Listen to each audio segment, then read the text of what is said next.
become a credit card surfer. Now, this is the new national sport. You think it's baseball, I think it's credit card surfing. Jordan Goodman, articulate in short sound bites, but it's so much more rewarding when he has the opportunity to spend a lengthy time with his audience. There's be a website, bankrate.com, that's going to give you the highest yielding CDs anywhere in the country. They fill auditoriums to get his insights on financial trends. Here's a sample of what he tells them. Solid advice that's always timely. Let me give you some specific examples. There are so-called discount dividend reinvestment plans. There are about 100 companies that when you reinvest dividends with them, they give you a little 5% bonus. So you give them $100 worth of dividends, they give you $105 worth of stock. They're high-quality banks, real estate investment trusts, utilities, where if you automatically reinvest your money, you're getting a little bit of free money on a regular basis. In fact, there's a list of them in everyone's money book. Another example of free money. There are something called Baby Mint, where you can have money automatically go into an account for your child, a so-called Section 529 plan. Now, you can actually go onto my website, which is moneyanswers.com. I'm known as America's Money Answers man. At moneyanswers.com, there's a little Baby Mint button. It's a little pink piggy bank. You go on that, you register for free, and during your normal everyday spending in about 700 or 800 companies between Walmart and Gap and American Airlines, whenever you spend money at those places, they give you a rebate that goes into a child's 529 plan, either for yourself or for a grandchild. Completely free to you. The estimates are that from age 0 to 18, the average child would accumulate something like $50,000 with the normal everyday spending of Americans. So it doesn't cost you anything extra, but you can build a lot of free money for your kids or grandkids. Number 4, use time when it's on your side. Now, the younger you are, the more aggressive you should be with your investing. And as you get older, you should in general be more conservative with your investment. If something goes wrong when you're young, you have many years to recover. But if you're about to retire, you don't have time to recover. And I've heard a lot of people who got hurt by the market declines in the last few years to say, well, I'm going to have to work another 5 years now to make up for that. Well, they don't have time to recover. Now, that's the theory, is you should be more aggressive when you're younger and more conservative when you're older. I see, in fact, the opposite happen. A lot of younger people come up to me and say, well, you know, I've only got $2,000 to my name. I've got to be very conservative. I can't afford to lose it. And I say the exact opposite. You have $2,000 to your name. You have nothing to lose. You have all the upside of growth that you're giving away by keeping it all in a CD at 2%.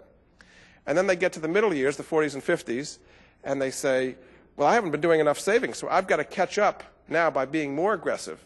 This is what I call the catch-up generation, that gets more aggressive to make up for all the saving they should have been doing the last 20 years.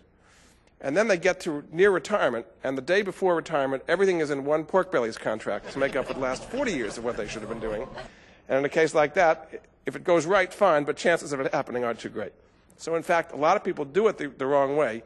They start too conservative and get more aggressive. In fact, you should be doing it the other way if you possibly can. Number 6, know where you spend your money. People's biggest expense is what I call mystery cash. Now, mystery cash is what you get out of an ATM. It's a total mystery as to what happens to it after that. People have no idea where their money's going. How many people here have even a rough written budget of where they follow their money? Well, maybe a tenth of you. The rest of you have no idea what's happening with your money. It's just going away. It's all the small things. It's a little candy, it's Chinese food, it's dry cleaning. And that's where you're spending your money that should be invested for retirement. So if you actually write it down, you have a much better sense of where your money is actually going as opposed to where you think it's going, and you can cut down on the mystery cash. Number 7, don't count on a white knight to save you. Now, there's a lot of what I call white knight syndrome in this country, which is my finances are a total mess right now, but this one lottery ticket is going to change everything. It sounds good, but we just had the great game. How many people here won the big lottery? Just don't see it happen, you know. How many people here have won any lottery over, say, $50? I'll take bingo, I'll take anything. Yes, how much did you win? You won $100. And what did you do with the money? He blew it. Okay, that was a good investment strategy. Now, there are 6 kinds of insurance that you want to make sure that you're covered on. And those would be life insurance, health insurance, homeowners insurance, car insurance, disability, and long-term care. What you want to do with insurance is to protect yourself against a disaster. Don't automatically make extra mortgage principal payments.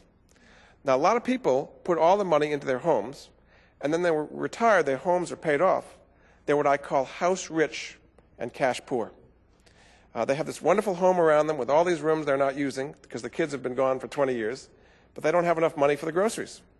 And so you want to avoid that situation by maybe paying your mortgage off a little bit more slowly, but using the extra money to invest in stocks, bonds, and mutual funds that are going to give you some liquidity and growth. So a lot of people are in that situation. Number 11, remember we live in what I call the sandwich generation.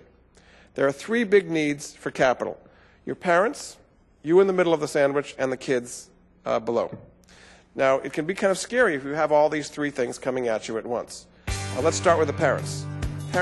Beyond general principles, Jordan covers the current outlook for the economy, the stock and bond markets, CDs and money market funds, real estate, and international investing.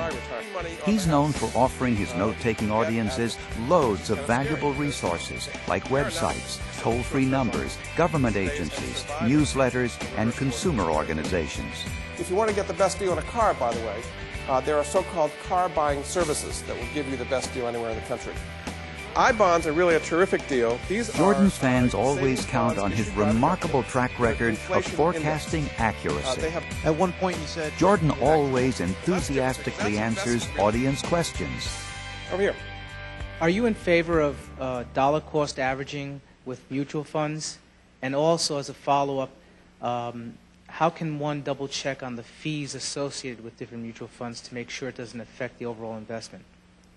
I am very much in favor of dollar cost averaging with mutual funds. Basically what you're doing is putting a constant dollar amount in, and when the prices are high, you're buying less. When the prices are low, you're buying more. Jordan's fans line up to get his autograph on his 900-plus page guide, which simplifies the complexities of financial life. Everyone's money book. I know people have an awful lot of financial information thrown at them.